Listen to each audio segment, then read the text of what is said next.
Bom dia, boa tarde, boa noite. Estamos começando mais um Espia Lá e dessa vez com um convidado especial aqui. Com muito prazer recebo aí Max Amorim. Fala galera, bom dia, tudo Quem não bem? sabe, produtor cultural, né? Faz aí a Feira do Vinil, proprietário de loja de disco aí, entusiasta dos colecionistas de vinil, músico, já foi aqui da cena de Cuiabá, tocou aí em várias bandas e hoje vai estar contando um pouco da sua história. Daí, Max, eu queria abrir a conversa aí, que você contando aí mesmo aí como é que foi o início do rolê aí, no meio cultural, quando você se viu, como que você começou essa trajetória aí pra nós. Bom, Vicente, eu acho que eu comecei, acho que a maioria, como a gente começou bem novo, né? Com aquela empolgação de tocar em banda. E aí acabou rolando, não tinha onde fazer show, a gente tinha que fazer os próprios shows. Então a gente acabou promovendo alguns eventos, né? Até consegui trazer umas bandas de fora, é claro, com apoio de amigos também, que estavam no rolê também ajudando. Na época que eu tocava em banda, trouxe o Rock Rock. Teve uma época também que a gente conseguiu trazer o Fuzzy quando eles estavam em São Paulo, aí trouxe mais uma banda de São Paulo, chamada Vincebos, e outra chamada Il Diablo, que era da Argentina. Então são rolês que a gente faz, mas com uma correria foda de uma galera que tá junto também. Naquela Ninguém época consegue fazer ainda nada tinha aquela sozinho. lógica do coletivo, né? Exatamente. Ninguém consegue fazer nada sozinho, então você tem que ter bons amigos ali para estar do seu lado ali e fazendo esse rolê também. Agradeço essa galera toda que ajudou aí a construir um pouco da minha parte profissional. E esse seu contato com a cena, assim, você lembra inicialmente como que você começou? Se foi na escola, se foi na universidade? Como começou assim o rolê mesmo? Se foi no bairro, no bar, enfim. Ah, foi no bairro, cara, com certeza. É, assim, eu morava na área central, né? Ali próximo do porto, ali da famosa Cruz Preta, que a galera Uhum. não, quase não conhece o bairro ali como Cruz Preta, mas é o centro do sul de Sim. Cuiabá ali, próximo a Goiabeiras. E a gente tinha alguns amigos tal, que curtiam o som e tal, e eles montaram bandas punk. Então tinha banda de punk rock, duas bandas punk que ensaiavam ali, e foi dali que eu tirei um pouco dessa vontade Você lembra de. qual que era as bandas? Ixi, uma chamava MTHC, a outra eu não lembro. Então, aí eu acabei montando banda, mas não punk. Tinha Sim. uma coisa mais subversiva, mas não era punk, né? Eu lembro que você sempre tinha um refino mais com a parada de tocar. Você não gostava da coisa muito crua, sempre tinha um talento ali, uma coisa mais trabalhada na Não, maneira não de era tocar, talento, era assim. ruindade mesmo, era ruim fazer. Tô brincando. A gente Não, mas tem eu digo que. assim, eu lembro muito de rolê quando a gente se via tudo, em relação, principalmente influência de som, você sempre teve uma Sim. coisa mais fora da curva do que a galera de Cuiabá na época curtia, assim. Eu sempre gostei de música mais diferente, né? Um pouco de coisa, uns instrumentais mais diferentes mesmo, assim, de bandas de indie, bandas mais alternativas, né? Uma sonoridade mais diferente, mas com guitarras mais dissonantes Sim. e baterias mais quebradas. Era o que eu gostava mais na adolescência. É, eu lembro de uma vez que a gente teve uma conversa, acho que foi num blackout, não sei se foi num blackout, mas eu acho que foi num blackout, não me recordo. Que a gente começou a falar sobre Sonic Youth, eu falei, caraca, o cara tá falando de Sonic Eu era Youth. muito fã, cara. Eu acho que na época eu tinha quase todos os CDs deles, assim. Daí eu falei, cara, tipo, que era uma coisa assim que, por exemplo, Cuiabá sempre foi. Ela sempre foi muito, acho que nas caixinhas, né? Principalmente em quem consome, né? Sim, Música, assim, era muito umas coisas assim. é um som muito característico, né? É difícil, a galera vai muito mais naquele feijão com arroz, né? Eu Sim. já cresci com um ou outro amigo curtindo também esse tipo de som. Husker Du, algumas coisas mais difíceis, Uhum. assim, que não estavam dentro daquele menu de mainstream que a galera estava acostumada a escutar. E mesmo assim, quando a gente via no underground, tinha muito essa coisa assim de tipo, você ouviu o que a galera tá ouvindo, né? Se Sim. você não ouvisse, já era meio. No É, metal era muito isso, né? isso, Principalmente no metal extremo. Se você gostar de uma coisa diferente de death metal, de black metal, exatamente. já não tava sendo muito bem quisto na Exatamente. galera ali, Faz né? parte, mas faz parte. Sim. Isso também é muito da personalidade da pessoa, né? Não que uma seja melhor que outra, mas é uma questão de gosto pessoal. Uhum. Não tem nada a ver com ser melhor ou melhor. Mas é que são caminhos, né? E isso acaba moldando um pouquinho da personalidade da pessoa também. Então, faz parte. E qual que foi a primeira banda assim que você teve? Mas assim, a primeira banda que tocou mesmo, assim, não só que ficou naquela coisa embrionária de ensaiar, mas que tipo Cara, teve rolê.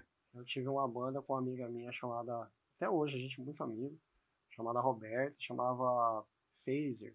Nossa, esse é o nome da banda. E a gente tocou num festival de sorvete Caraca. lá no Liceu Cuiabano. Aí tocou a gente, tocou mais umas 2 bandas. Ixi, esse dia foi muito doido, assim. Tinha muita gente assistindo shows. Muita gente mesmo, assim. Eu acho que umas 100 pessoas. Era Você fazia. autoral já? Já era autoral. Eu nunca toquei em banda cover, assim. Assim. Nunca fui de tocar em banda cover. Sempre autoral. Massa. E qual que foi assim a primeira banda de palco mesmo, assim, de rolê, de tipo, ter nome, de fazer turnê que você foi o Fuzzle ou você já teve alguma outra banda que já deu uma circulada? Na verdade, o Fuzz, eu passei pelo Fuzz É, pra várias pessoas, né? Tipo, cobrir um espaço que o Daniel tinha recém saído da aham, banda, e como eu era muito próximo da galera, eu segurei o baixo pra eles ali. Eu acho que não durou nem uns 15 dias, porque eu tinha dado esse prazo, ó, vou segurar, depois vocês sim, arrumam outro baixista, porque eu tinha outros afazeres profissionais, né? Mas bandas mesmo que eu toquei em palco, foi o Camelotes, que a gente chegou de sim, gravar, aham. que era com o Luciano, Nossa, com o Camelot, Maurício caraca. e a Maristela. Era uma banda bem bacana, assim, eu gostava muito de Sim, tocar. A gente tocou nos 2 festivais calango, eu lembro de um show com vocês, de vocês com um contingente imigrante, acho que foi na Unique. assim. E já era uma pegada totalmente diferente, era uma pegada mais rockabilly, mais Sim, country rock, uma coisa mais diferente, assim, do que rolava dentro do circuito da galera aqui em Cuiabá. E outra banda, a última banda que eu toquei, assim, que a gente gravou foi uma banda chamada Neptúnio e tal. A gente chegou a tocar num festival de inverno em Chapada. Mas nada assim, de sair em torneio, eu nunca. nunca pegou uma de Porque estrada, assim. fiquei muito preso à minha parte profissional aqui em Cuiabá. Então Hum. eu me bloqueava muito por esse motivo.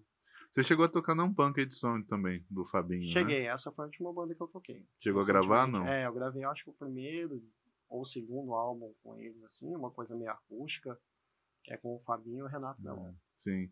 É, o que é legal, eu acho legal dessa banda, da Punk de Som, é que o Fabinho é um cara, junto com o Renato, eles fazem questão de não se prender a uma estética, não uma linguagem. Eles Exatamente. vão de É, acordo com o que está ali um naquele som bem momento, diferente, na influência deles, né, do que eles estão ouvindo, e vão sim, mesclando e vão sim. fazendo, E né? são excelentes músicos, né? Sim. Ele, o Renato, o Gontia também, que estava na banda, muito, muito bacana. Eu gostei muito de tocar na banda, é legal. Você tocou, vocês fizeram aquele show de lançamento que foi lá no Negro Gato, né? Quem não sabe, o Negro Sim, Gato era um bar que tinha aqui na Mato Grosso, fechou, né? é, Mas eles fizeram um show que foi, acho que como é o nome? eu não lembro direito. Então, eu Ixi, lembro que tinha toda uma pegada do quem se importa, who cares, não sei o quê. alguma coisa assim. Era bem da É, hora mesmo, né? foi bem bacana também, deu bastante gente lá, foi legal. E qual que foi o primeiro festival que você foi aqui em Cuiabá, assim, de rock, de música alternativa, que você tem notícia, assim, que você lembra? Festival, com certeza deve ter sido algum art underground, alguma coisa assim do metal extremo mesmo, né? Com certeza deve ter sido. Eu lembro muito bem do show do Pacton, lembra da Pacton? Sim. Pacton, Valhalla. Mas eu acho que o primeiro show mesmo que eu fui de banda assim mais estruturada, foi do Extremunção. Uma Isso foi das. que ano? Vixe, não lembro, cara. É forçar a aí amizade, você já né? me chamou de velho demais, né, cara? Mas foi bem bacana o show, assim. E é uma das bandas que eu escutei Ah, todos o nós, né? disco deles, sabe? Era muito, muito bacana. Tipo assim, pra mim que andava com a galera do skate, naquela época não tinha essa. Se era skatistas, na minha posição, eu escutava de tudo, Sim. entendeu? Escutava desde do alternativo até o metal extremo. Então nunca tive essa coisa, assim. E o Extremoção foi uma banda que me influenciou muito, assim, a escutar bandas E mais pesadas. isso é uma coisa diferente, né? Porque teve uma época aqui em Cuiabá que a galera do skate não colava mais com a galera do rock, né? Tinha uma rixa ali. Acho que é É, início de 90, e né? eu comecei a ir nos shows mesmo a partir de 96, 97. Pra Quem falar. quebrava muito até esse estigma na época era o Lucas, né? Que ele tinha aquela Sim. Insane e o Lucas sempre foi Isso, skatista, né? pô, Insane era uma banda Que é uma boa pra hardcore caramba. bem legal, cara. Gostava Uhum. muito também. É outra banda de tiozão, né? Os caras tão tiozão hoje. Mas É, é. foi uma O época Lucas bem era muito bacana. divertido, cara. E assim, puta frontman também, assim, Sim. sério. Presença, o Aham. Insane tinha um conjunto. E tinha outro batera que tocou lá também, o Steven. Também, assim, eu vi ele tocar. Acho que o Steven passou Sério? Eu acho, não sei. Não Fabrício lembro. tocou também no Insane, você sabe. Fabrício da Também, Batera também foi batera cara, do Insane também. só batera bom. É, Passou. só... Eu vi os bateras bons, né? Ah, o Anki tocou no Insane também. Então, assim, Também. então a galera ali, todo mundo, né? Tirando o Lucas, que era Sim, que lembra do Ruanda Dark também? Aham. Essa banda também. Eram bandas legais, tocavam. Como que era o nome do bar? Que tinha ali em frente o Jerônimo. Ai, cara. Cafuá. Cafuá, né? Tinha o Cafuá. Lotava de gente. Sim, eu lembro que tinha uma bicicleta, você entrava e você via uma bicicleta na parede. E o mais estranho era ver uma galera de preto de um lado e uma galera de chapéu do outro lado. Assim, ninguém tretava, Sim. sem treta nenhuma, todo mundo de boa. Esse show do Rock Rocket foi o que foi em Várzea Grande? Não, o Rock Hot foi no. Que eles tocaram Naquela. uma vez em Várzea Grande também, não sei se você vai Uma, lembrar disso. uma pista de skate ali na. Que tinha perto do Goiabeiras. Ah, Skate Park. Cuiabá Isso. Skate Park. Foi lá. Rock Ah, Hot era foi lá. legal fazer o show dentro do bowl lá embaixo, né? As bandas Isso, ficavam lá numa parte mais alta e a galera embaixo. Teve Camilotes. muito show lá. Teve Camilotes. Esse dia foi Camilotes, Strauss e Rock Hot. Eu não lembro se tinha outra banda. Mas, enfim, foi um show bem bacana. Cara, e é engraçado a gente pensar que, né, tem uma época em Cuiabá, né? Que ao mesmo tempo começa a coisa das construções dos festivais, mas também teve uma época que foi muito boom de coletivo, né? Tudo tinha coletivo. Eu lembro Sim. que tinha gente que era mais do heavy metal, daí teve a iniciativa de fazer a Ascom, que era a Associação de Cultura Underground, o Art Underground, que já unia uma galera, a galera do Metalized, daí tinha o Espaço Cubo, tinha a OCT, tinha mais uma galera ali que era a galera lá do Tijucal, que também fazia uma organização. Eu lembro que teve muito essa fase, assim, de ter essa questão de trabalhar em coletivo, né, de coletivo de trabalho, e que começou com essa lógica, a gente não pode deixar de onde nasceu essa lógica em Cuiabá, que veio dessa cultura do espaço cubo, né, de construir esse tipo de iniciativa, né. Como que você lembra disso nessa época, assim, tipo, da sua participação, das reuniões, como é que era, assim, o que você achava desse momento? Era Assim? bacana, porque muita gente queria fazer, né? Você tinha grupos de pessoas que realmente queriam fazer. E isso acrescentou bastante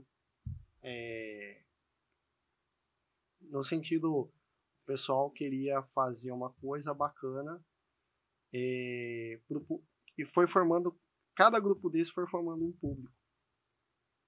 E isso agregou bastante para o pessoal que queria fazer assim, profissionalmente gestão, sabe, profissionalização musical. Isso foi muito importante para essa galera. Foi importante para mim também. Então, se a gente não tivesse essa visão, acho que você como produtor, eu como produtor, outros produtores que estavam naquela época não tinham tido tanto, por mais que todos tenham passam ainda, né, passado por perrengues, não tinham acho que a casca que a gente criou. E fora o intercâmbio, né, porque nessa época a gente era muito conectado, né. Sim. Com a galera de fora, né? Banda de fora, muita banda vinha, principalmente, e é diferente, né? Porque muita banda brasileira. Sim. Tipo, a galera mesmo sendo underground brasileiro circulava, ainda circula, mas naquela época tinha essa questão de troca, tinha essa questão de parar para se discutir, para se falar sobre cena, sobre, né, se organizar, a própria né? cena do metal underground trouxe muita banda de fora do Brasil até também. Isso continua, né? Mas eu digo que nesse momento, o que eu vejo muito, muito forte é essa questão desse intercâmbio ser um intercâmbio. Porque assim, hoje, por exemplo, que eu assimilo muito, principalmente em relação à produção, né, de eventos e tudo. Hoje a questão é, até por questão de agenda, porque é tudo turnê, a banda vem, toca, vaza, né? Tipo, o público vai, assiste, vai embora. Mas nessa época dos coletivos tinha muito essa questão, tipo, da residência da banda, dela ficar tipo, 2, 3 dias, de trocar ideia, de, né? Às vezes ia lá no estúdio, dar palpite, às vezes dava um workshop, às vezes, sabe? Era muito integrado. Então, nesse período, eu acho que entra muito no que você falou, né? As trocas eram muito mais produtivas no sentido de realmente transferir um conhecimento, de ter realmente uma valoração daquele momento ali, né? Eu acho que hoje, por exemplo, da maneira que é feito, se perdeu muito, né? Tipo, se você não vê mais assim, nem os maiores festivais que estão tendo hoje, né? E a gente pode falar, como a gente já citou na nossa conversa antes de começar a entrevista, por exemplo, o Baguncinha, o Vambora, tem muito essa questão do know-how da discussão. Eles fazem ali alguma coisa pontual, mas não é o foco do festival, né? Você não tem aquela coisa tipo da banda ficar ali 2, 3 dias circulando, até porque são artistas de uma agenda muito concorrida. Sim. Né? Então eu acho que esse período teve muito essa troca ali, né? E mesmo assim, eu via que, por exemplo, mesmo sendo muito núcleos separados, por exemplo, tinha o pessoal do ACT, tinha o pessoal do Underground, ainda assim existia uma certa é, existiu uma certa, um mutualismo ali, né? Que a galera meio que tinha galera que transitava em todo mundo, né? Eu Sim, era um desses caras que tipo tava em qualquer lugar, né? com certeza. Então, assim, eu acho que isso também dava uma riqueza, né? Porque, pô, você via influência de todo tipo, nem você também ia muito show de metal, passou também nos alternativos. Então, tipo, né, a gente conheceu uma série de pessoas ali naquele período que meio que ajudavam a deixar que dava uma enriquecida nessa diversidade, né? De estilo, de estética musical, cultural e tudo mais, né? Sim, isso foi muito importante, né? Porque a galera que tirou informação, tirou conhecimento desse tipo de ambiente, igual você, conseguiu, com isso, agregar coisas importantes para a área profissional. Teve muita gente que até saiu de Cuiabá para ir para Sim, fora de Cuiabá para trabalhar em outras áreas da cultura. Eu conheço gente que foi para, se eu não me engano, TV Cultura, algo do tipo assim. Hoje trabalha, ela já era jornalista e tal, e foi uhum, trabalhando dentro da área musical e acabou passando em como fala, em concurso de uma TV que é muito boa assim sim, para com certeza. trabalhar em área Muito cultural. humano, inclusive. É um tratado totalmente diferente, né? Uhum. Programação e tal. Isso, exatamente. E, cara, também nessa época, uma das coisas que eram curiosas é que, assim, existiam pouquíssimos espaços para música independente, né? Como ainda existe, como ainda não existe É, espaço, né, sim. vamos falar a verdade. E existiam poucas casas ali que, né, tinha o Cavernas, né? Tinha o Neurô, e acho que teve mais algumas que foram menores, que viveram um curto espaço de tempo, né? Uhum. Acho que teve uma no Boa Esperança, a Casa Fora do Eixo, que também veio ali. Como é que você lembra dessas questões de transitar nessas casas? Como, tipo, você tem alguma memória, alguma lembrança afetiva desses lugares? Cara, eu acho que o Cavernas foi, eu acho que a casa Foi o que mais durou, a que né? mais durou e eu acho que foi onde eu mais transitei. Eu toquei alguns shows lá e foi, para mim, é um lugar que mora no coração e na memória. Não tem Hum, como não lembrar do Cavernas. Até pelos amigos que você faz, né? sim. Então você acaba fazendo muita amizade e assim, na casa fora do eixo, eu acho que eu só fiz um evento lá mas nunca transitei muito. Eu transitava mais ali no Boa Esperança na época do Neuro, Uhum. que aí é onde a galera ia realmente lá para curtir as quinta-feira, né? Sim. Quinta-feira que era O o boom. foco lá, o bom. E não era com banda autoral, né? Por incrível que pareça, lotava com a banda de covers de show sons dos anos 70, assim, que eram os Sixons, eu acho que tocavam. Ah, é Clube de Esquina. Você falou Sixto, já É, veio a lembrança só que viva. O Sixtons, se eu não me engano, ele começou no Neurô, e aí depois ele foi pro É, Clube de Esquina, depois que o virou a Neurô banda fechou. residente do Clube de... Até o Banda último dia. The Last Day, né? The até o Last último Rides. dia. Tentaram ainda empurrar lá um pouquinho mais pra frente, mas não deu muito certo. Cara, nossa, que lembrança, cara. E hoje lá naquela mesma região, acho que uma casa que tá cumprindo essa função que foi o Barneiro é aquela, como é o nome? Rebu? O Rebu, né? Que Não, era antiga, era Canotino, né? era o Canlatino lá, o Rebu. Hoje ele é o reduto da cena cultural ali dentro do Boa Esperança. E da universidade, Da né? universidade, porque vai aluno, vai professor, Professor, né? vai o pessoal da classe artística lá, então É. é um lugar bem bacana ali E ali quem tá muito é o pessoal da Lambuza, né? Carola, sim, né? a Carola. Carola, o E, Vinícius, Batera, o Igor tem um estúdio lá, né? sim. Então a Nossa, galera o Igor Beza é maravilhoso. então eu mesmo ensaio lá de vez em quando. Então é ótimo, o estúdio dele é excelente. Então, um Sim, lugar bacana para ficar ali é o Rebu. sim, é legal lá.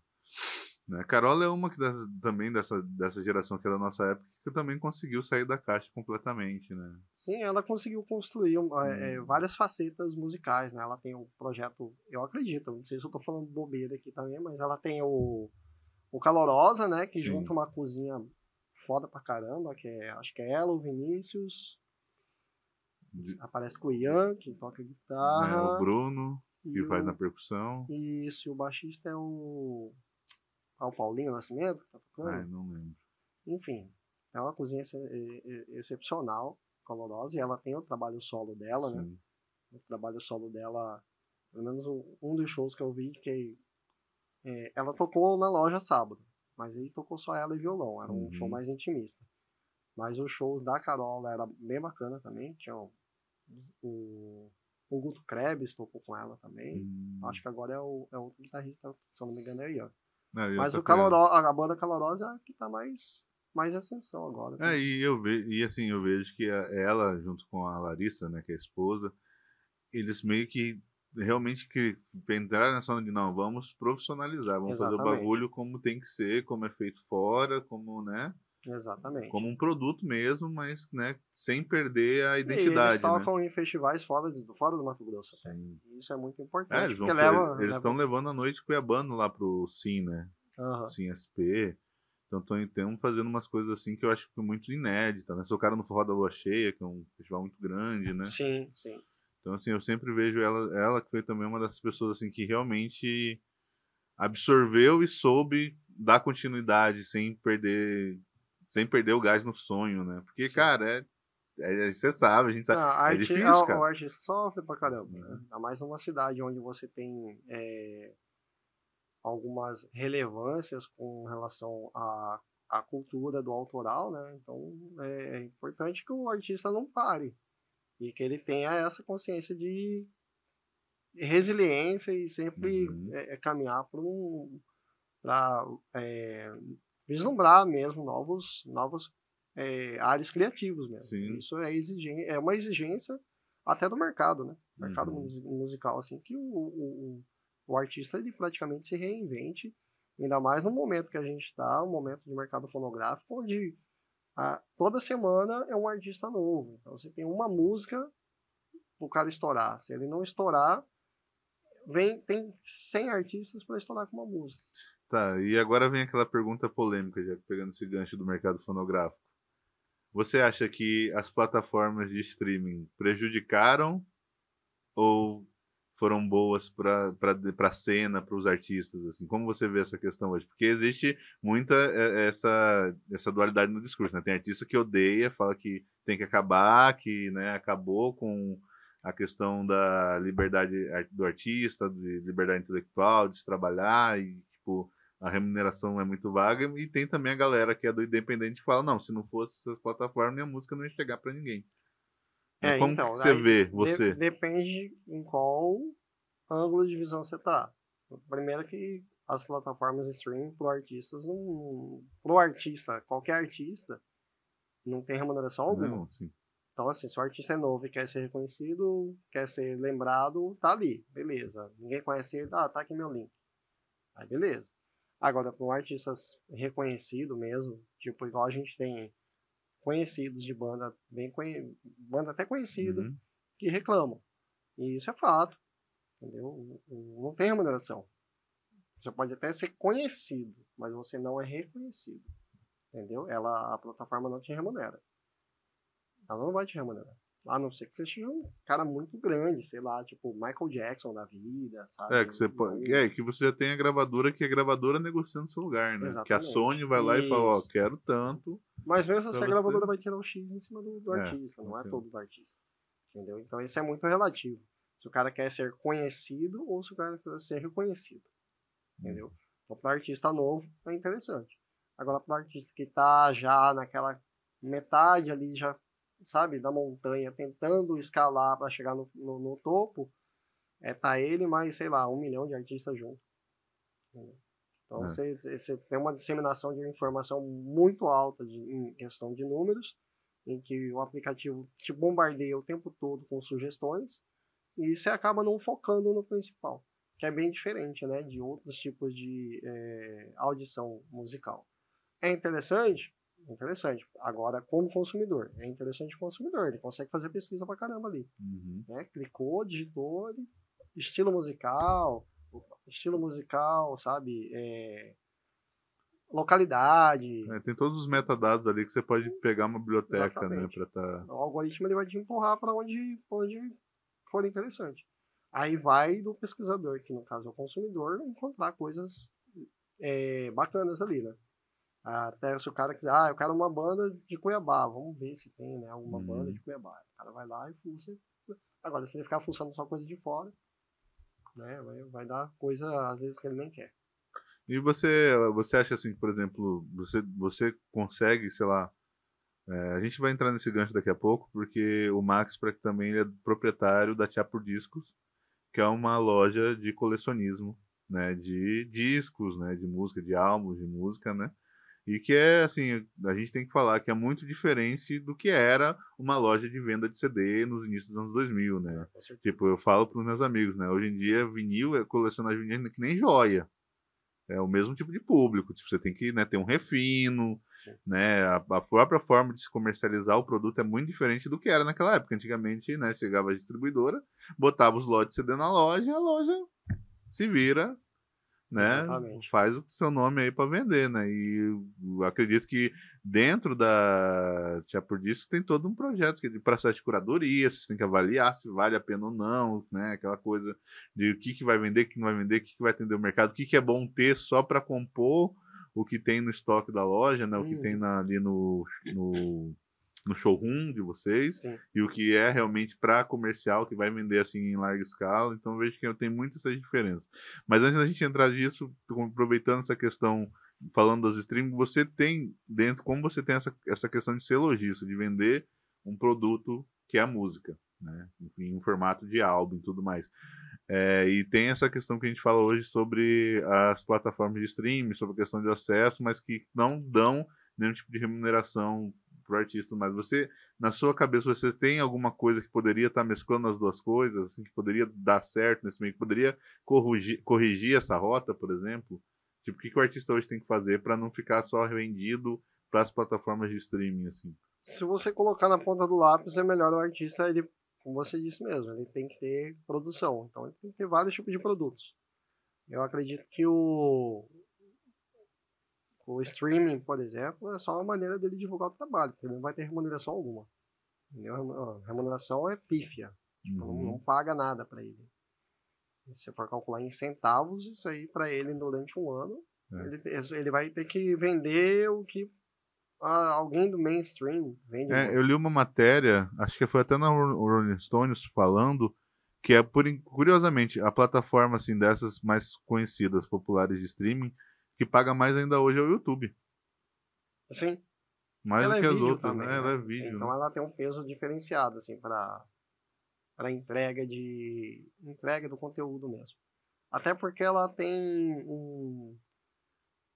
como se diz, patrocínios, né? Os vídeos têm patrocínios. Ou ela é patrocinada ou ela tem a assinatura, que a assinatura dela, o valor é um pouquinho até mais alto do que um streaming do Spotify, se não me engano. Acho que não, o Spotify tá mais Tá caro mais hoje, caro? né? Tá Eu mais nem caro. sei, porque eu tenho Malemar, tenho Spotify e olhe lá. Eu vi uma entrevista recentemente do Jorge Corpse Grinder, né, vocal do Cannibal Corpse, falando que ele não assina nenhuma plataforma. E ele trata as propagandas que passam como se estivesse ouvindo música na rádio. É que pra ele, pra que nem ouvir rádio, tem propaganda. E eu lido bem com isso. Isso é interessante. Mas Né? hoje em dia, do jeito que muita informação, o pessoal já tá até chateado com tanta propaganda que existe nas Na plataformas. verdade, o mais bizarro é que tá surgindo agora as assinaturas com propaganda, né? Você viu, né? Exatamente, tem mais essa ainda. Aí você tem que pagar um plus a mais pra você não ter a Com propaganda de vez, propaganda. né? É o que é bem ridículo da parte deles, né? Você não, na maior parte das vezes você não quer ver a propaganda. Sim. Não é por isso que você tá pagando. Mas eu acredito que os artistas eles têm realmente. Tem artista grande, cara, que leva a banquinha dos shows.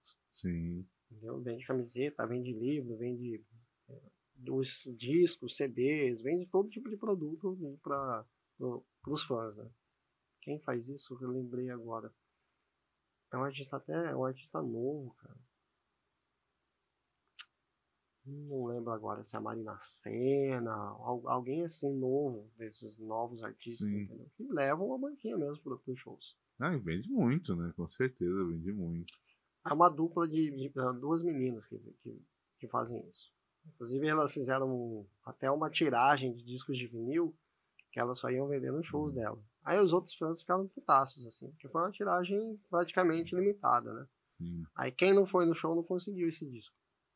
Tipo, uma tiragem, acho que de 400 cópias. Aí elas disponibilizaram, assim, durante 10 shows ou 5 shows delas, os discos, né? Aí parece que quase não chegou. No último show delas, que tava para essa turnê desse disco, estava programado para ter essa banquinha com 4 ou 5 shows, parece que quase não chegou disco no último show.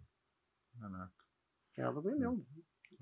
E assim, eu tive um amigo, mandar até um abraço para ele, Lucas, lá de São Paulo, que ele trabalhou no merch do Matanza em uns shows. Uhum. Ele falou que cada camiseta era R$ 80 da turnê e esgotou tudo.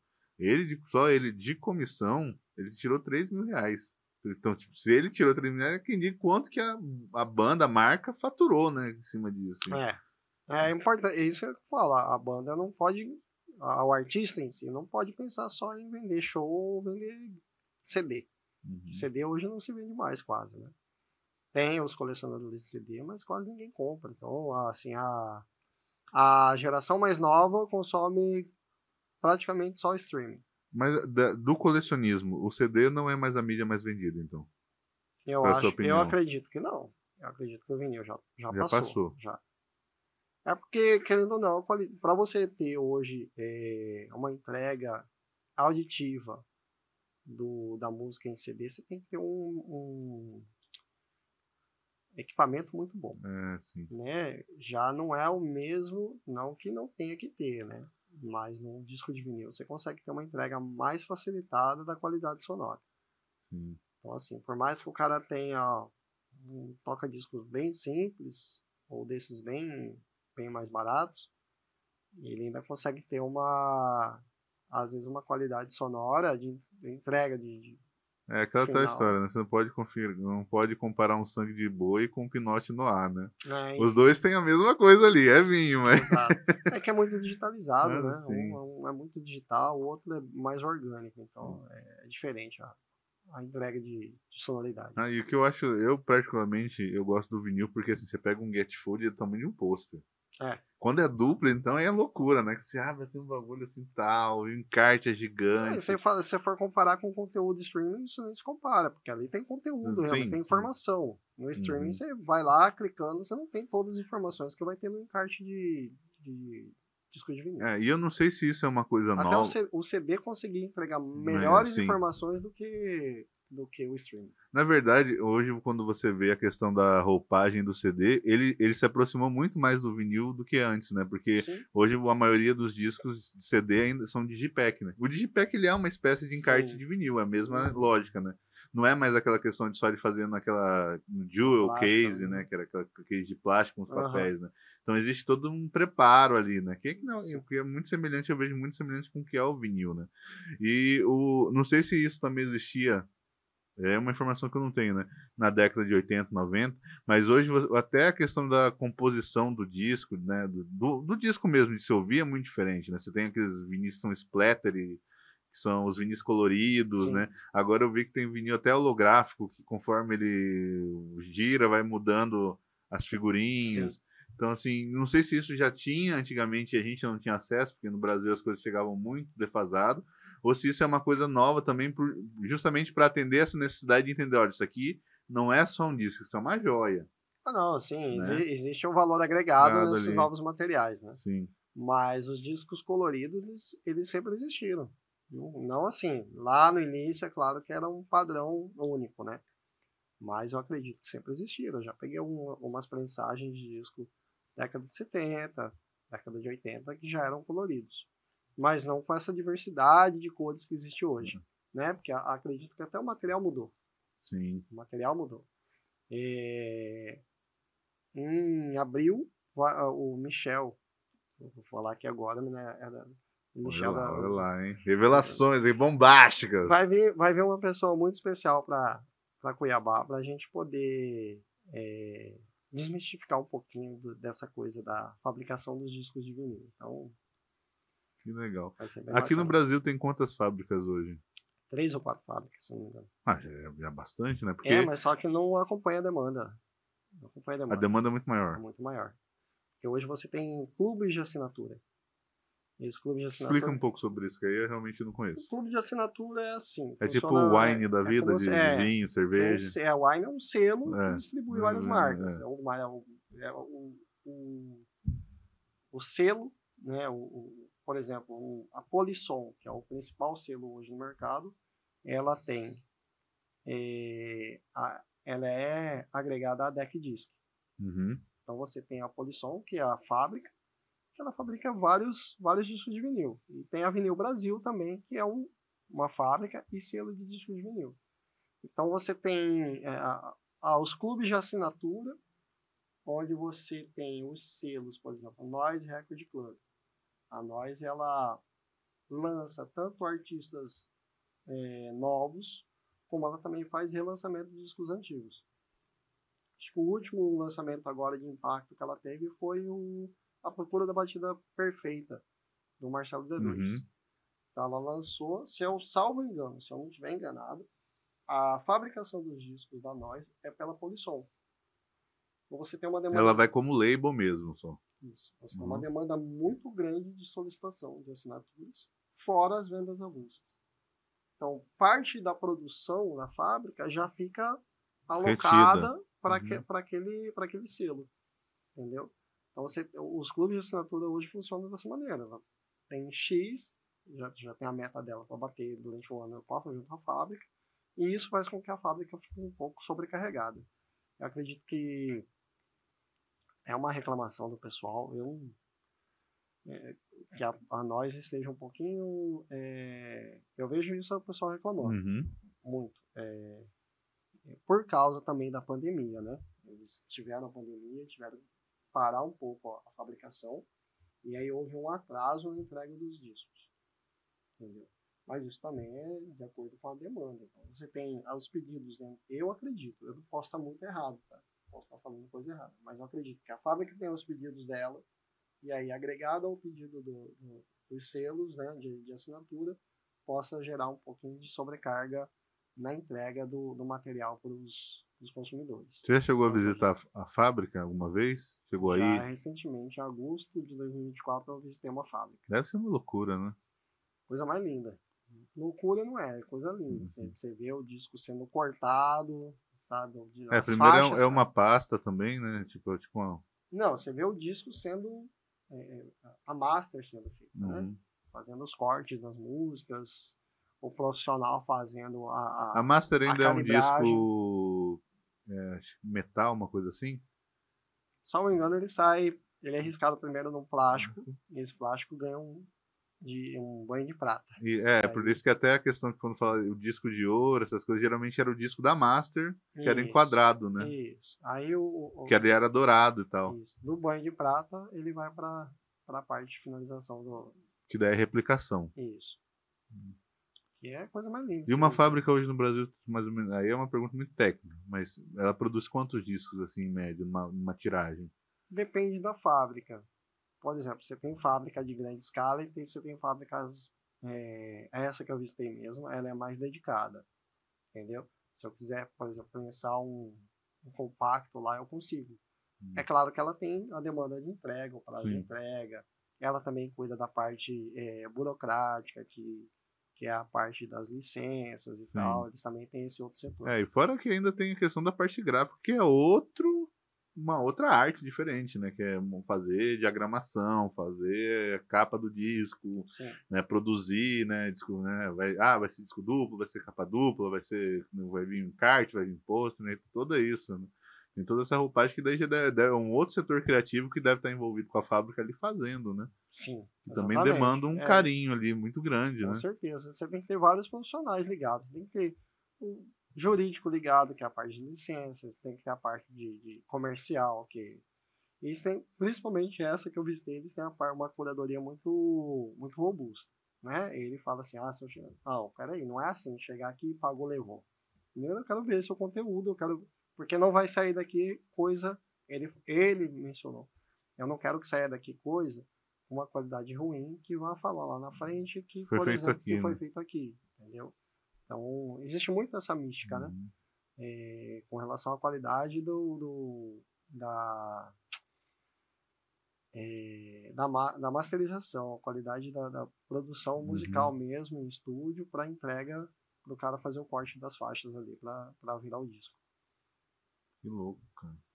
Nossa. É uma coisa bem. E assim, e daí complexo, e é né? engraçado Quando que você pensa, por exemplo, que nem a gente falou, o tamanho do trabalho, a quantidade de profissionais de Mandíbula, e a pessoa ainda se questiona do valor do disco, né? Mas, cara, se você for ver Exatamente. todo esse processo, A questão de valor é uma questão muito relativa. Eu falo para você porque meu pai era colecionador de discos também. Então, disco de vinil nunca foi barato.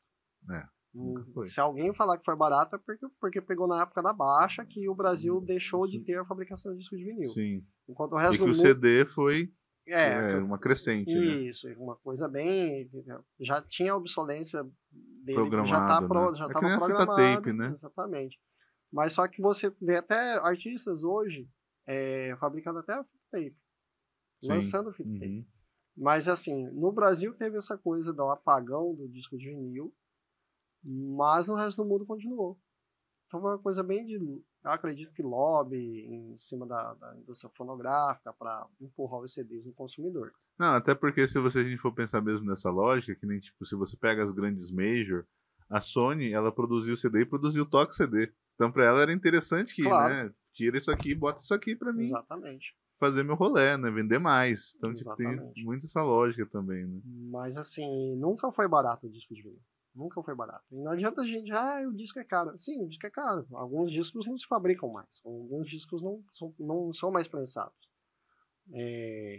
Por exemplo, o Pai Biru, que é a Lula Cortez com o Zé Ramalho, que é um dos discos mais aclamados. E é um disco que ele só teve, se eu não me engano, 200 ou 300 cópias sendo distribuídas. Porque a fabricação dele, se eu não me engano, teve uma enchente que inundou e acabou com os discos, acabou com o estoque de discos. Então salvou-se, né? 200 ou 300 cópias no Brasil.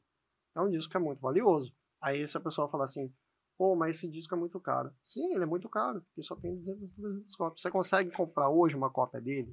Um repress dele? Consegue. É caro também. Porque, primeiramente, é um disco específico. Não é para qualquer gosto musical. Então, se a pessoa começar a avaliar que o disco é muito caro, não é um disco muito caro, é um disco específico. É a mesma coisa que você, por exemplo, eu quero um Maverick 78. É fabricado o Maverick ainda? O pessoal ainda fabrica o Maverick. Só que qual que é o preço do Maverick? É o preço do Mob? Não é. Porque é um produto específico. Sim. Então, assim, se a pessoa for entrar num parâmetro de comparação de preço, ou não é assim, ela tem que estar ciente de que ela vai ter alguns obstáculos, principalmente financeiro, para poder apostar. Mas ela tem outras opções, né? Quando eu não posso comprar um Maverick, eu compro um carro menor, um carro mais barato. Um Maverick também não é o gosto principal das pessoas, né? A mesma coisa para o Pai Biru, de repente não é o gosto principal das pessoas. Mas você tem outras coisas mais populares à venda, né? O Mamonas Assassinas ainda é repensado. E ainda vende, né? E ainda vende pra caramba. E tem um preço muito mais acessível do que um Pabiru.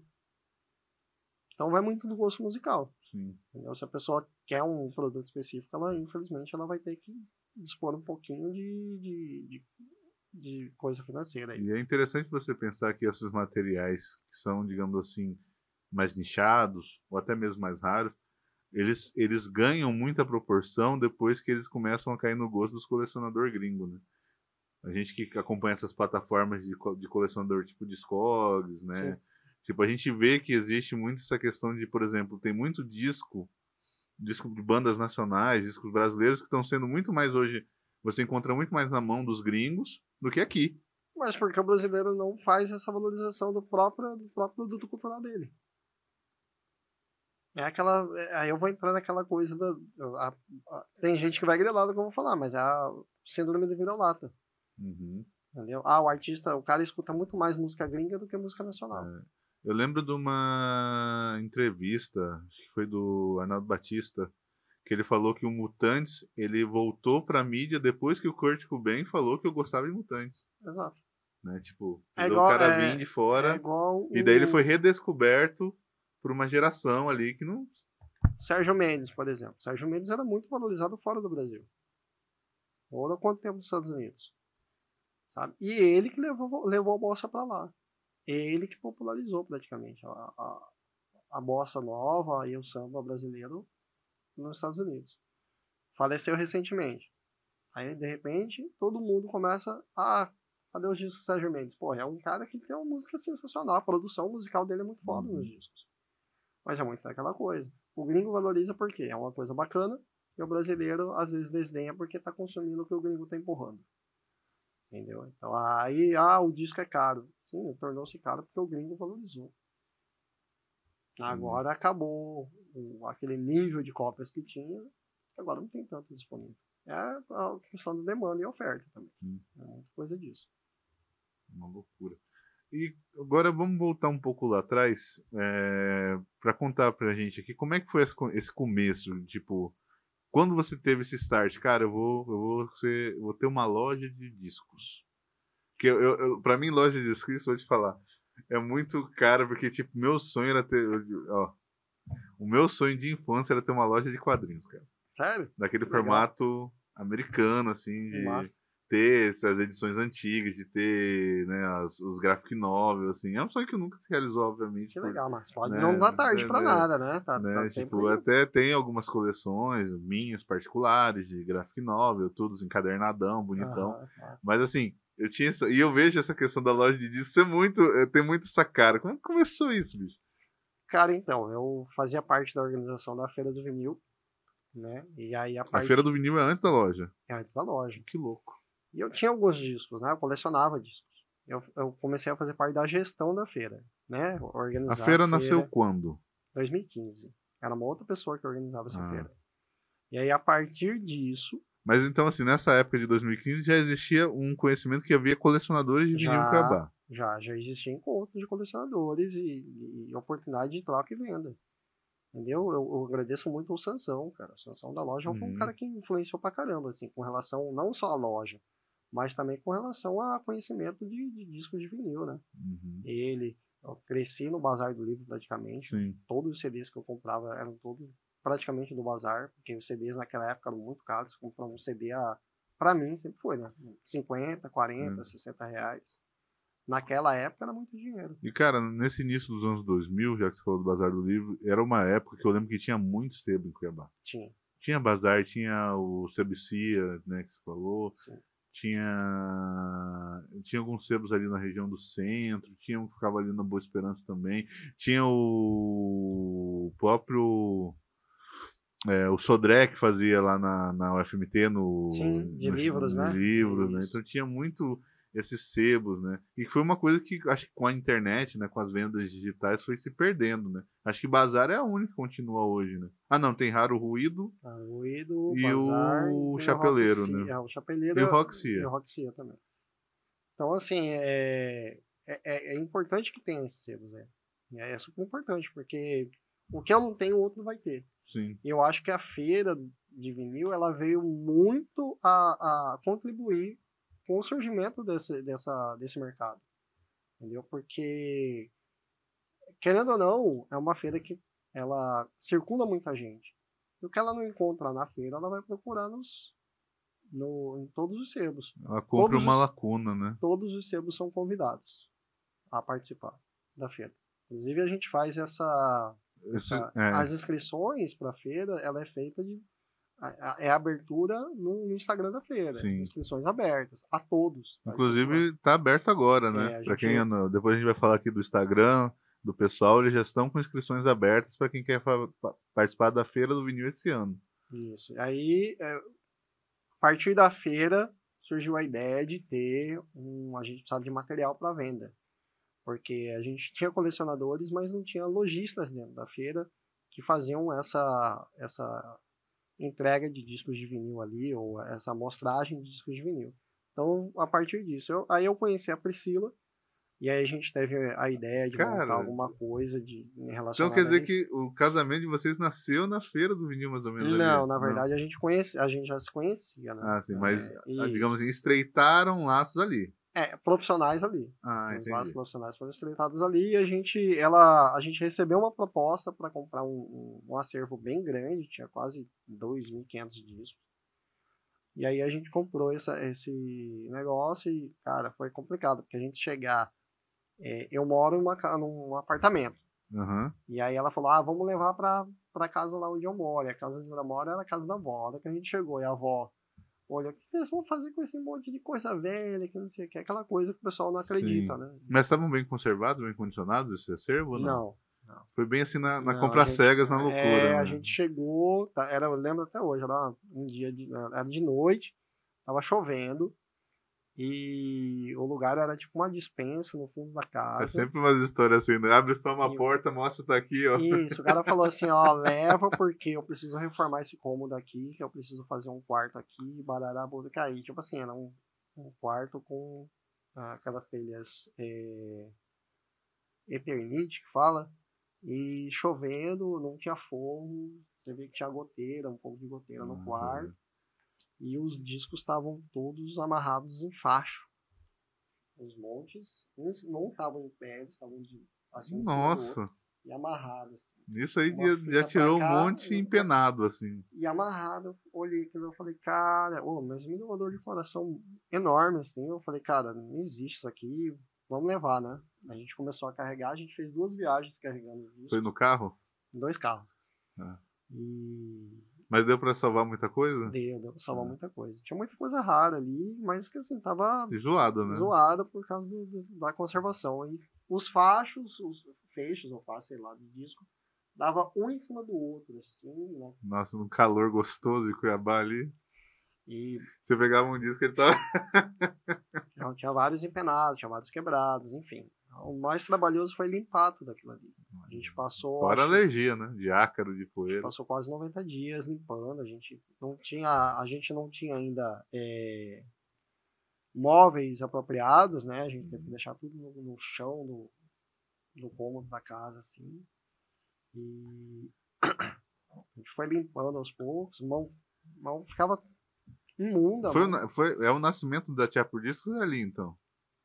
Não, ela tinha nascido um pouquinho antes. A Ah. ideia, tanto que foi um amigo nosso, o nome foi um amigo nosso que é gringo que deu a ideia do nome e tal. Foi um nome que pega muito, cara. Pois é. Pega muito, nossa. Tava pensando no nome, ele falou, por que vocês não colocam já por disco? Sotaque de gringo falando português, né? A gente colocou o nome e deu certo. Mas foi muito trabalho, cara. O pessoal acha que tem gente que vai na loja e fala, queria trabalhar aqui, deve ser legal trabalhar aqui. A gente trabalha só ouvindo música, né? Sim. Tem toda essa parte aí de curadoria que a gente faz, condicionamento, limpeza, higienização dos discos. A parte de venda, né? Porque a venda não é só lá, né? Não é só comercial, física, né? tem a parte de marketing, aí você começa a pegar a parte de parcerias. Então é uma coisa bem trabalhoso, cara. Não é fácil, né? Acho que qualquer empreendedor passa por essas correrias e perrengues, assim, Sim. de dormir tarde, ter que acordar muito cedo, não almoçar, às vezes não jantar, sabe? E atende um telefone e tá atendendo o cliente ali na loja. Aí você tem que cuidar de um monte de coisa. Isso faz parte, não pode parar. Sim. Então a feira, daí nasceu a loja, né? E a gente nunca fez questão, fizemos uma loja, agora larga a mão da feira. Porque dentro da feira não existia só loja. Não existia só um ou outro colecionador. Existiam empreendedores ali. E foram agregados à feira. E eu acho que, por exemplo, uma das grandes falhas que tinha relacionado nessa parte, principalmente dos sebos, né, daqui de Cuiabá, é porque eles ficavam, aqui, nisso que você falou, restritos neles mesmos, né? Exatamente. Né? Bazar do Litro é um exemplo disso, né? É aquilo lá, aquele universo ali, beleza, patrocinava uma ação ou outra, mas não tinha essa autonomia de vou tipo, fazer aqui um clube do livro, vou trazer autor, vou, né, fazer um clube do vinil, não fazia isso, né? O CBC é a mesma coisa, né? Que agora virou Roxia, mas acho que era CBC no início, não lembro de cabeça. Uma coisa assim. Mas também não comprava o material da galera, né? Ainda tinha uma reclamação que se pagava muito pouco, né? Não existia aquilo que você falou, não existia uma curadoria de olhar pro disco e falar, não, era meio que meio que compra por lote ali. Tipo, quase falando assim, deu 10 quilos é tanto, né? Tipo, Mais ou menos isso. então, assim, e eles não se reinventavam, ficavam só presos ali. E eu acho que isso que vocês fazem desde o início, porque eu lembro, por exemplo, da Tia Prudice nessa fase até de ser na varanda da avó Da Priscila. da Priscila, já tinha uma coisa de café, já tinha uma coisa meio diferente que Sim, vocês faziam, de ter a encontro. gente teve sempre essa ideia de continuar com os encontros com os colecionadores, e artistas também, né? Sim. O Marcão, que era da Deserote, tocou lá, tá? Tocou lá na varanda. O Adir Soler era um cara, o artista, era um cara que frequentava, ia lá quando a gente fazia esses encontros. Uhum. Tinha o Rua Antiga também, que também chegou de lá. Então a gente sempre tentou agregar todo mundo. O Iba, que era o cara que levava os discos também, que era também vendia discos, chamava o cara do vinil, que era, tá no Instagram dele. Hoje ele tá em São Paulo e também frequentava, fazia essa parceria de eventos com a gente. Então a gente sempre abraçou e abriu as portas para todo mundo, assim, tá agregando junto à feira e junto também aos rolês da loja, né? Essa questão dos DJs também nasce do início ou foi uma coisa que eles vieram depois? Na Porque hoje verdade, vocês recebem muito DJ também, né? sim, o que acontece? A feira ela sempre abriu portas para o trabalho autoral das bandas, né? Então, através dessa abertura do trabalho autoral, eu agradeço muito ao Zé, da Demax Maquina, no estúdio, Uhum. que ele, na época, ele tinha, era mais ou menos, funcionava como se fosse um coletivo de bandas que tocavam lá, e eles tiveram a ideia de agregar o trabalho dele junto à feira. Então, daí nasceu o trabalho autoral de bandas tocando na feira. A partir disso, a gente abriu portas também para os DJs, porque, querendo ou não, são os maiores disseminadores da música com discos de vinil, né? Sim, da cultura do vinil, né? Exatamente. Então, a gente agregou eles também, e aí veio a pandemia. Quando a pandemia veio, não teve como mais fazer feira, e aí a gente voltou com uma edição menor no Shopping Webeiras, onde a gente teve a apresentação de um DJ. E a partir disso, a gente teve que procurar um outro espaço, porque a Casa Cuiabana ela passou por uma reforma e a estruturação, a estrutura física ali ficou diferente para exposição dos empreendedores. A gente conhecia a Sayuri lá do Fervin, e ela apresentou a proposta pra gente, deu a oportunidade. Ó, vamos fazer aqui e tal, que aqui de repente vocês curtirem, vocês... Fervinha é tipo um open house, né? Uma coisa assim. É bem bacana lá. Eu já vi. E eles abrem, e é uma casa de música eletrônica voltada para os DJs, mas uma coisa mais intimista. A gente acabou indo para lá, entendeu? E aí, como lá não é apto para ter bandas tocando, Vai ficar mais o DJ. ficamos mais com os DJs. Mas agora em 2025 a feira volta a abrir espaço para bandas e para os DJs também. E agora, o que nem você falou, teve essa questão da reforma da Casa Cuiabana, né? E isso também já me atrapalhou em algumas coisas, alguns aspectos das mudanças. Como que vocês estão pensando agora nesse novo formato? Porque, né, mudou a estrutura realmente. O layout da Casa Cuiabana é um layout de praça, né? Ele não é um layout de local para feira. Exato. Então a gente vai ter que adaptar os empreendedores ali conforme a gente fazia antes também. Antes não tinha nem a calçada, né? Lembra aquela lá pissarrinha ali? Sim. Que a gente fazia daquela maneira, então a gente vai ter que adaptar. Não vai ter jeito. A gente quer voltar lá por causa do espaço, que é muito bacana, da Casa Cuiabana. Tem a palestra que vai ser feita lá também. Provavelmente, talvez, a gente está estudando alguma coisa com oficinas para os empreendedores. Legal. Pô, que da hora. Então vai ser bem legal, assim.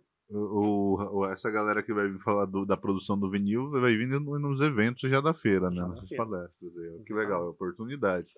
Né? Vai trazer galera para ver também, se fazer contato com o artista que queira lançar, que queira vender, Exatamente. que tem curiosidade. Uma das premissas dessa palestra, porque a pessoa que vai vir, ela é empreendedora, ela apostou no mercado em que ninguém apostava, assim como a gente fez. Sim. Né? Lá atrás, ninguém falava assim, você quer vender essas coisas velhas, o que você quer Eu tive um familiar que falou, por que você não vai arrumar um emprego e fazer alguma coisa? Eu já tenho um emprego e eu tô fazendo outra coisa também. Acho que você não é da família. Eu falei assim pra ele. Você só pode não ser da família pra estar falando um negócio desse pra mim. Entendeu? Porque tem muitas essas coisas, né? Daquela coisa da dúvida. Então, eu acredito que essa pessoa que vem pra cá, ela vai agregar informações na área empreendedora, não só numa área em que ninguém apostava, mas ela também tem escola de DJ, ela é produtora cultural, além da fábrica de discos. Então ela tem muita informação para passar para as pessoas. Entendi. Tanto os empreendedores da música, que são produtores culturais, produtores musicais, pessoal de estúdio, até das lojas de instrumentos musicais, agregar mesmo como conhecimento, ter uma como construir esse network, isso, ter né? uma perspectiva, né? Porque essa pessoa ela vai mostrar a perspectiva dela dentro do mercado. Porque é aquilo que a gente falou, né? Até então, Cuiabá, tudo é muito independente, né? Tipo, você tem lá, tipo, o Bazar do Livro, as lojas de sebo que estão ali, você tem ali as lojas de venda de instrumentos estão aqui, você tem mas não existe realmente um network, uma sinergia de vamos trabalhar juntos para criar uma cadeia, né? Uma cadeia produtiva mesmo que a gente fala. A feira é para isso. A feira é para ajudar todo mundo a fazer uma cadeia, construir um mercado bacana, entendeu? Por isso que ela abre as portas para todos participarem. Agora, com esse ano, serão quantas edições? Você tem uma margem já de quantas vocês já fizeram? Esse ano a gente vai fazer 10 anos de feira e... 10 anos 10 anos de feira. Vamos para... O filho já tá chegando na adolescência. 12 de abril, vou para edição 29. 29, caraca. 29. Aí 30, 31. Dessas 29, tudo der certo, 32. Dessas 29 edições aí, qual que foi assim que você lembra que te dá mais tesão? Você fala, pô, essa aqui foi foda fazer. Todas, cara. Todas têm todas, não teve uma assim que você Mas falou... eu acho que a edição de quando a gente voltou da pandemia foi a mais bacana, assim. Essa deu uma emocionante. Porque a pandemia foi uma coisa bem chata, né? Foi terrível, para todo mundo. Foi terrível. Todo mundo, assim. Que a gente fez no shopping, em seguida a gente fez na Casa Cuiabana, se não me engano, e foi uma coisa bem bacana. E realmente, uma coisa que você falou, a pandemia foi a época que eu mais comprei disco. Mas não tinha o que fazer, você tinha que consumir o que estava na internet. Muita gente que era empreendedor, que estava dentro da feira, migrou ou para outra área, ou para venda na internet, entendeu? E o pessoal se descobriu também. Sim, cartão internacional chega a estar ficando vermelho. Tanto... o pessoal foi se descobrindo em outros ramos até. Então, isso faz parte, né, cara? O empreendedor tem que se reinventar o tempo todo. Sim. Em 2000, acho que foi 2023. Foi 2023, vocês receberam na feira o KLJ, né? Também. Foi, 2023. Sim. Foi uma surpresa pra gente. Acho que agregou também pra caramba ali naquele meio. Tudo bem que foi meio vão passando, né? Não, mas foi bom pra caramba. Você tem um cara como o KLJ, que é um dos mestres das picapes nacionais aí. O cara que é o DJ do Racionais MCs, passando sua feira, porra. Muita gente ficou sabendo que ele ia pra lá, foi pra lá pra tirar foto com o cara. Eu mesmo sou fã do cara.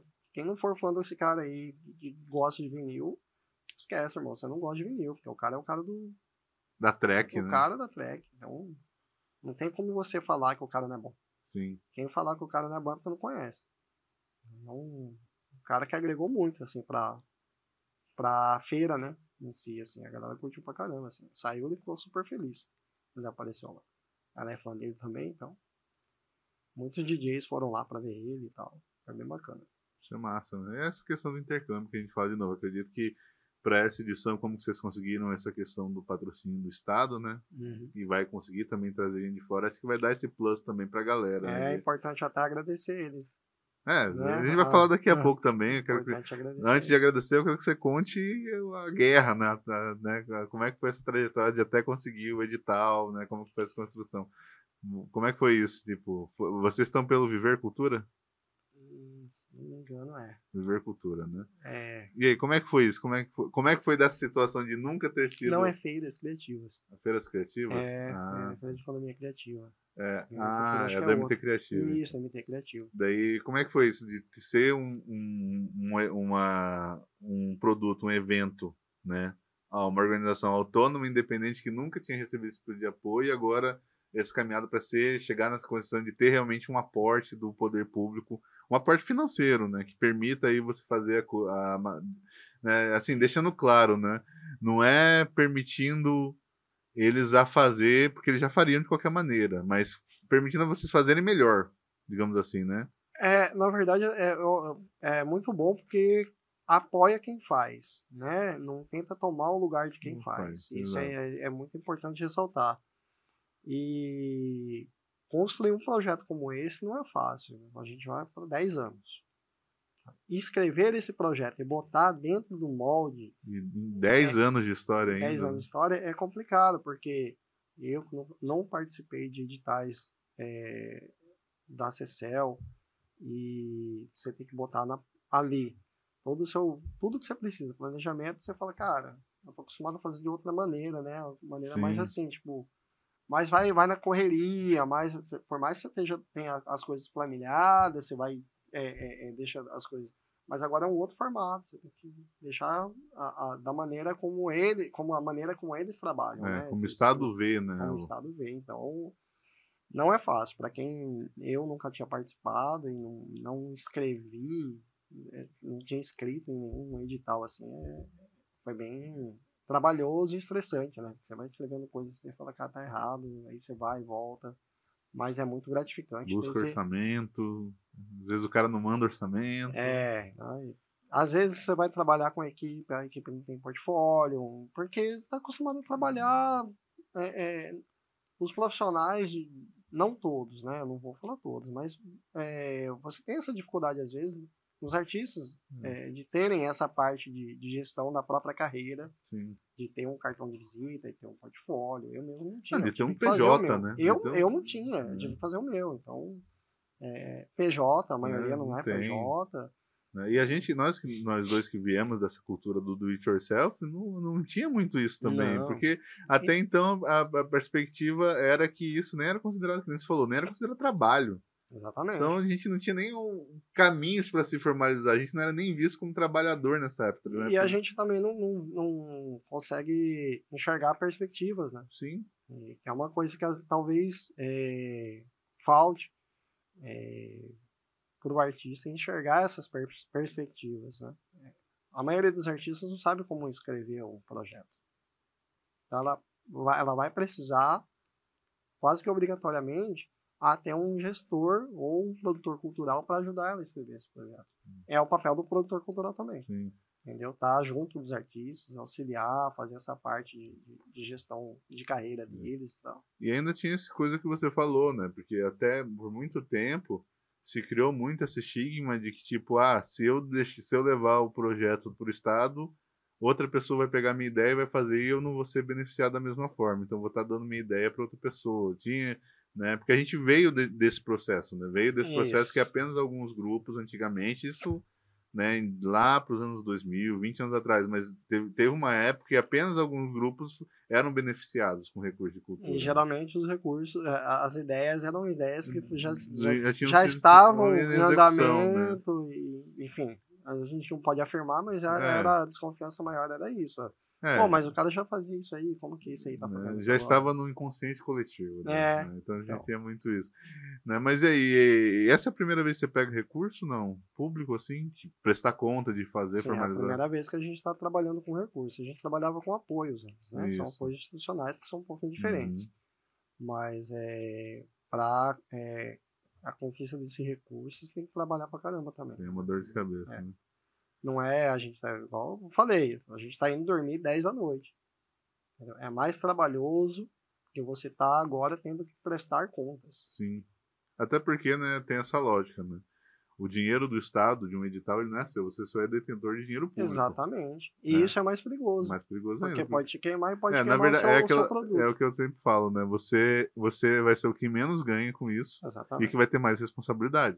Porque você tem que prestar contas, tem que executar pagamentos, tem que fazer tudo de acordo com o que eles mandam no termo de cessão, de divulgação de Se você logomarca, botar na sabe? ponta do lápis o valor que você, teoricamente, Se auto-remunera, se né? auto-remunera, não paga Não todo o paga o trabalho. trabalho, né? Sim. Entendeu? Tem muita gente que acha o É, contrário. O sim. cara botou tudo no bolso. Não é assim. Você tem que trabalhar.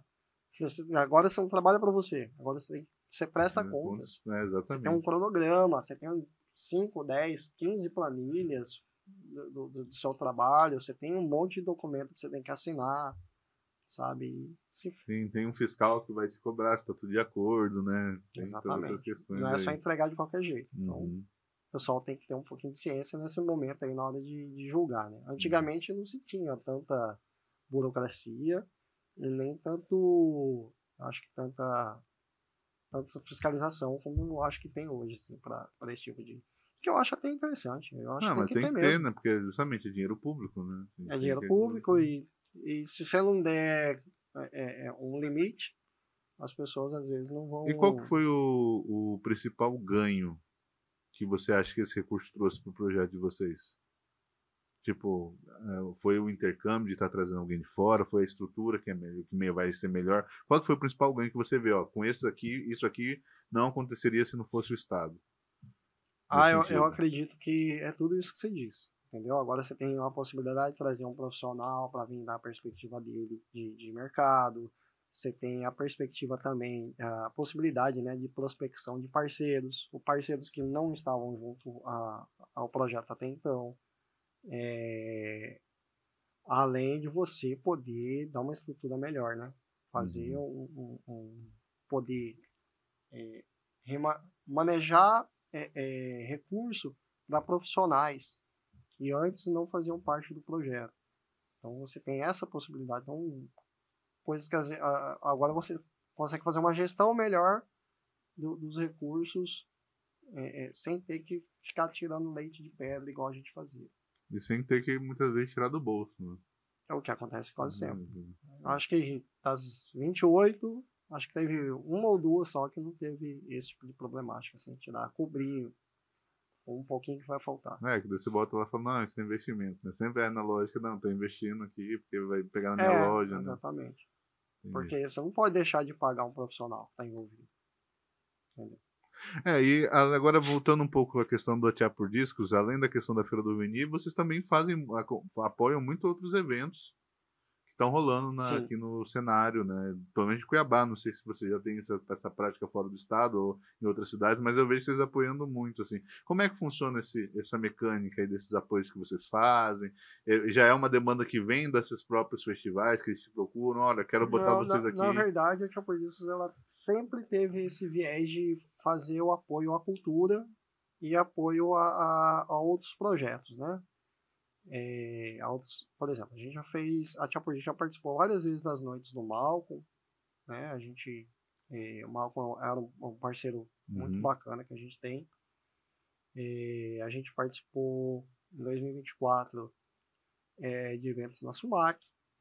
A gente participou do Festival de Reggae, que teve na Orla. Então, assim, a gente sempre teve esse viés. Tanto de... E também levam gente para dentro da loja de vocês, né? Que você falou, apresentações ao vivo, Sim. Né? Ou algum lançamento de alguma coisa, quem quiser fazer. O ano passado, eu acho que a gente teve 3 lançamentos de livro. Então, é um local também que a gente tem um espaço para lançamento de livros. O Edson Natali, ele é ex-coordenador, acho que do Itaú Cultural, ele veio para um circuito do Sebrae, e aí ele queria um local para lançar o livro dele aqui em Cuiabá. Então a gente abriu espaço para ele, entendeu? Ele foi lá, falou um pouco sobre o trabalho dele, tirou dúvida do pessoal, e que é um cara que é voltado para produção cultural, né? Produção de economia criativa, etc. E depois a gente também teve o primeiro Livraiada, que é um festival para literatura.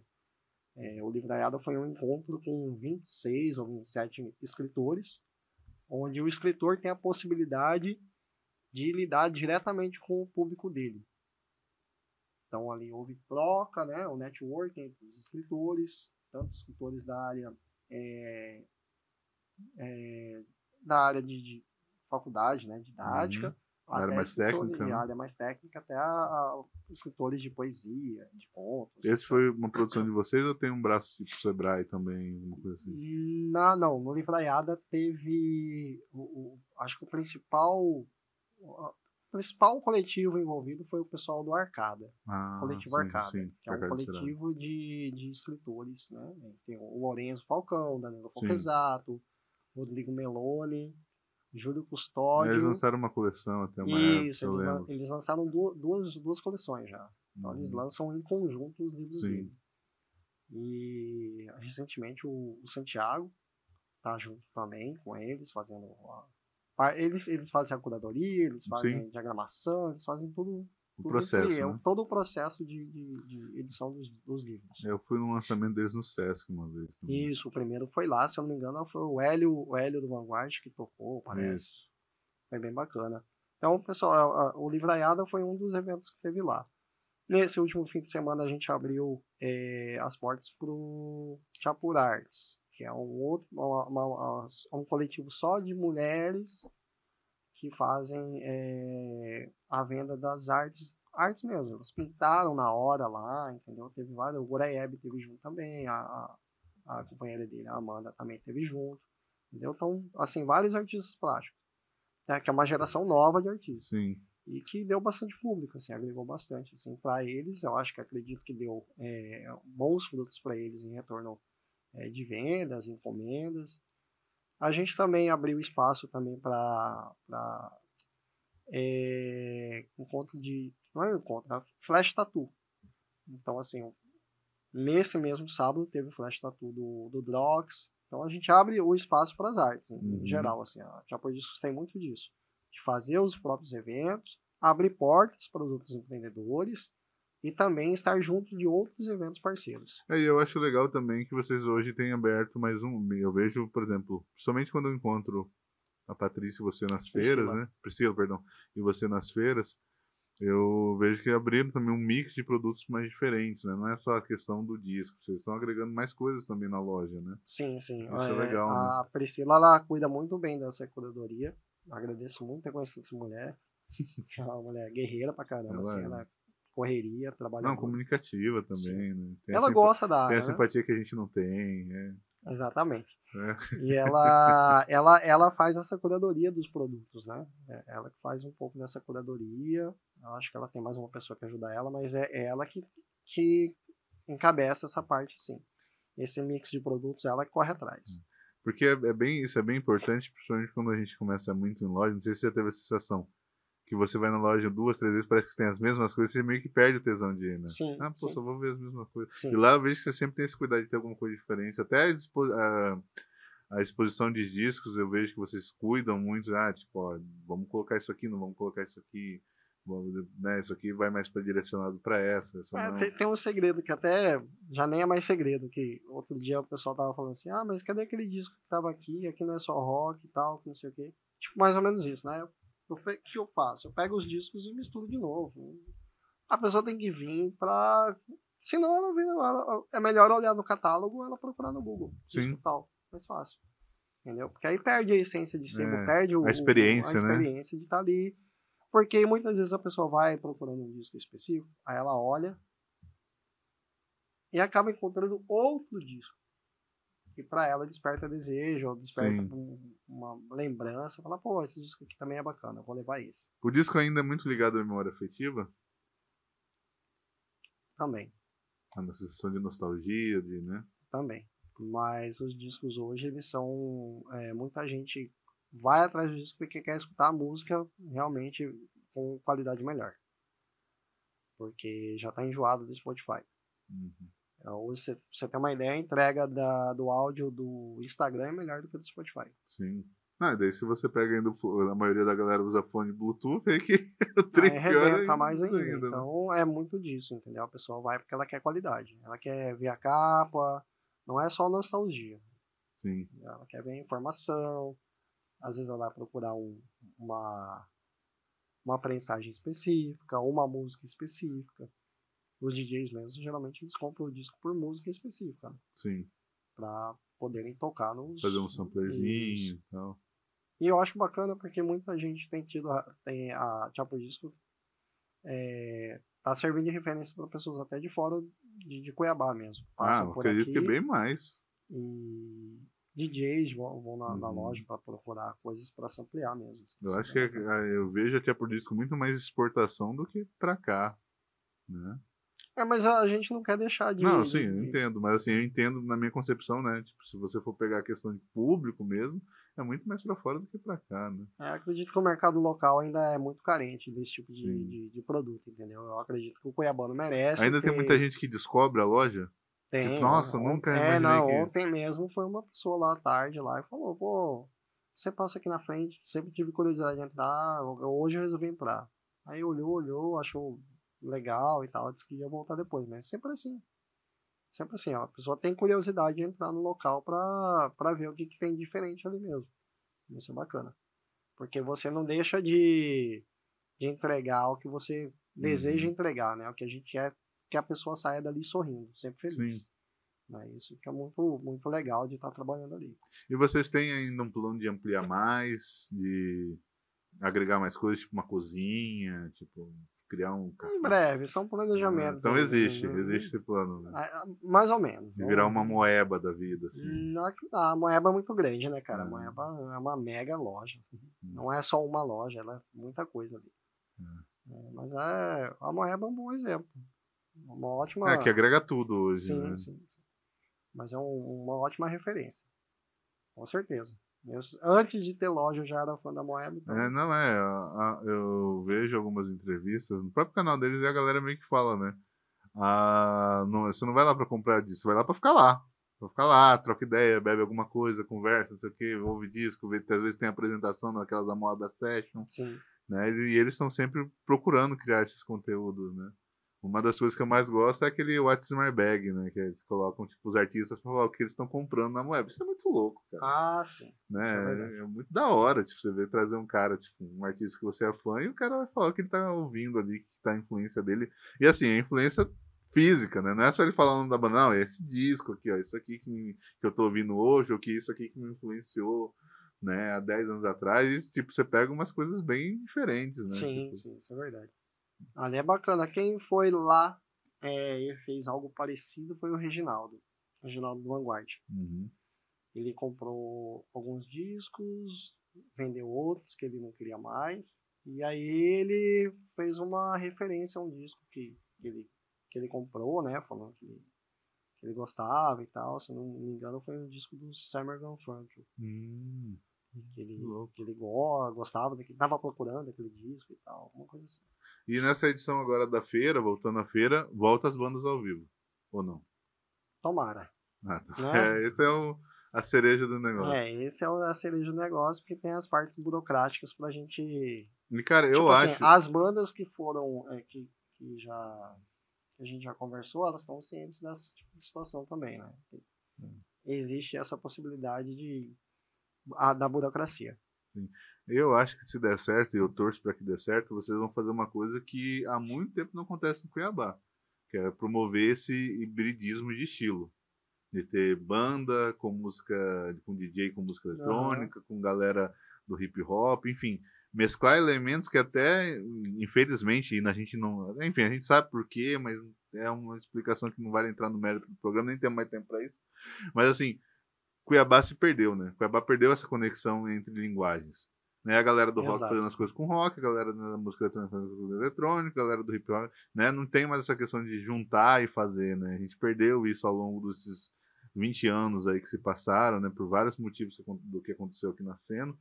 Mas é legal saber que pode ser que vocês tragam esse sentimento de novo, porque é um sentimento muito bom, né? Se a gente não trouxer na feira, a gente vai tentando de outras Sim, maneiras, né? Não adianta ficar se lamentando pelo que rolou no passado, sim. né? Não existe mais. Mas a gente vai tentando agregar de maneiras diversificadas. A gente já fez por exemplo, na loja mesmo, a gente faz o bailinho da Tchá. Sim, Que aí a sim. gente Uhum. tenta agregar os DJs com um pouquinho do hip hop ou com outros estilos de música, por exemplo, música eletrônica ou brasilidades.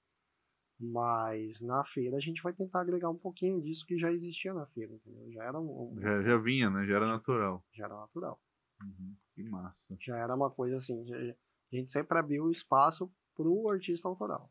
E hoje, no seu acervo, quais são as raridades que você tem, assim, tipo, olha, você vai falar, ó, isso aqui eu só vi na minha loja.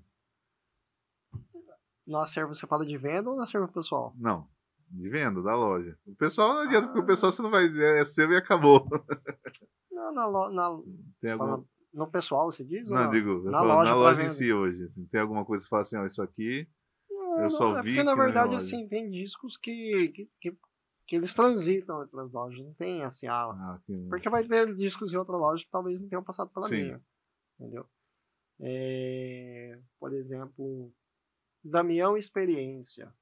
É um disco que chegou isso aí é um... recentemente pra gente, que é um disco raro, assim, Aham. é um disco de grande tiragem e que é um ícone do folk Sim, nacional, né? aham, com certeza. Então é uma coisa que eu acredito, mas com certeza deve ter discos em outras lojas que não passaram pela minha também. Então isso é bem.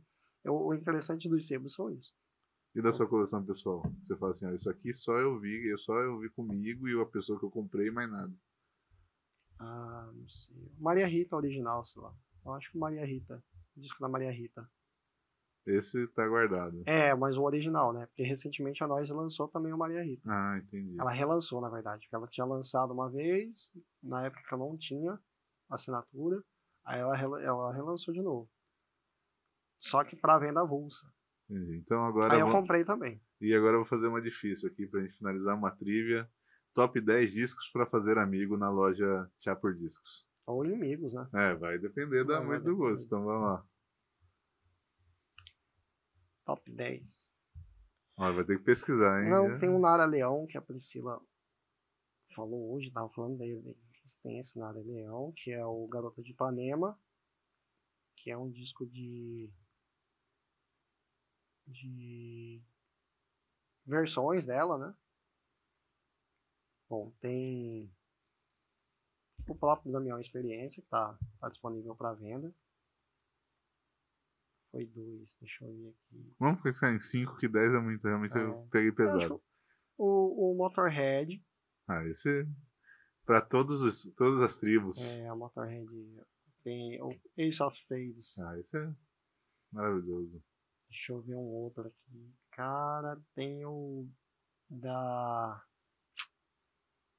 que é bem bacana, que é da Clara Nunes. Eu esqueci o nome do disco, cara. Já tá dando um baile bacana aí, hein? Que ela tá... É uma capa que ela tá no meio da galera dançando, assim, toda de branco. Do estilo que ela gosta. Deixa eu ver aqui um outro.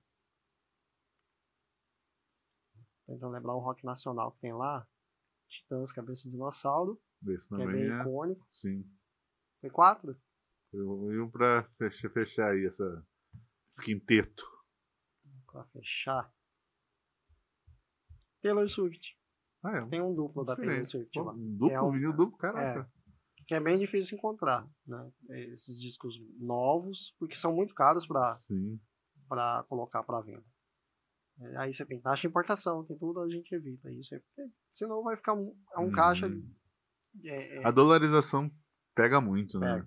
Pega e assim, são produtos de cultura que não são fabricados aqui, por exemplo. Quando chega, por exemplo, um Taylor Swift da vida, ou um disco desse, qual que é o critério assim, pra você falar, pô, isso aqui é legal de ter na loja? Porque eu acredito que assim, você não compra no focado assim, isso aqui vai sair rápido, mas você fala, isso aqui agrega no cara vir na coleção e olhar que tem na loja, né? Qual que é o critério de vocês, assim? Para ter o disco? O termômetro, você fala, isso aqui é massa ter no acervo. Acho que para artistas novos, né, essa questão de popularidade mesmo, cara. Eu respeito muito quem gosta. Não me pega musicalmente, porque eu acho muito cópia de tudo. Mas, por exemplo, é uma questão pessoal. O disco do pop, desse pop novo, do mainstream atual, ele sai? Ele tem venda, ele tem público no Cuiabá hoje? Né, digamos assim? Então, depende. Porque é um valor muito alto. Entendi. Entendeu? São discos que na internet sai R$400, R$500. Então você não pode ter um estoque disso. Mas ao mesmo tempo, eu fico pensando na seguinte questão. Você pega um Taylor Swift, tá lá, e tem esse valor agregado, e você pega, sei lá, o Thriller do Michael Jackson, também tem o mesmo valor agregado, o Thriller sai muito mais rápido. Sai. Né? Tem certeza. essa... Sim.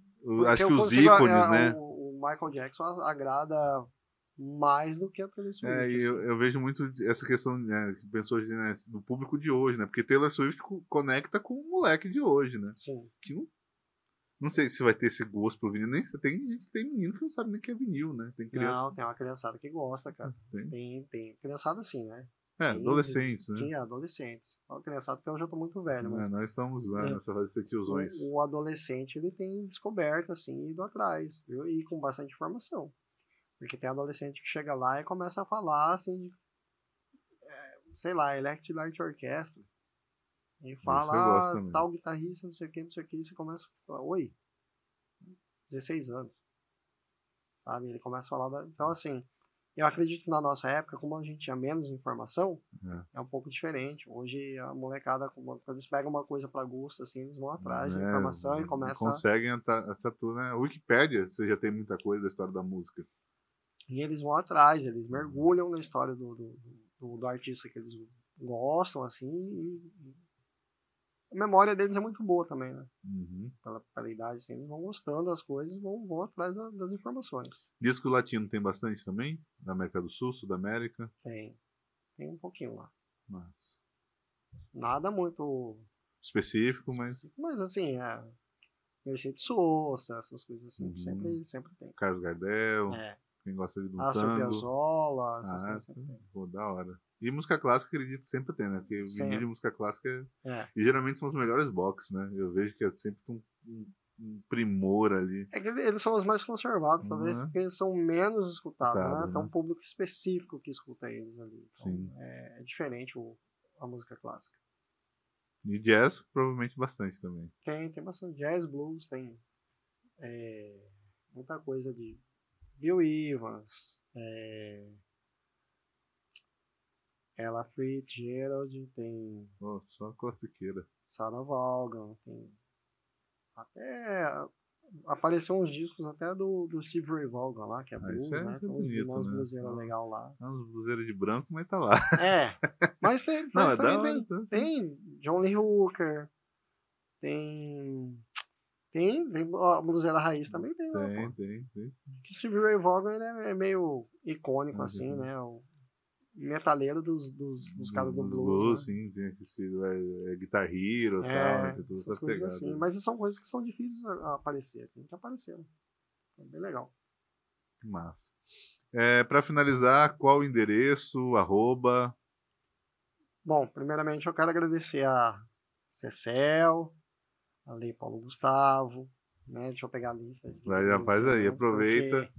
Já dá seus agradecimentos. Já que eu toquei no assunto, né? Já em primeira mão, hein? Em primeira mão. Estão falando que as inscrições para quem for participar estão lá dispostas no Instagram da galera do Tia por Disco ou do Direto da Feira?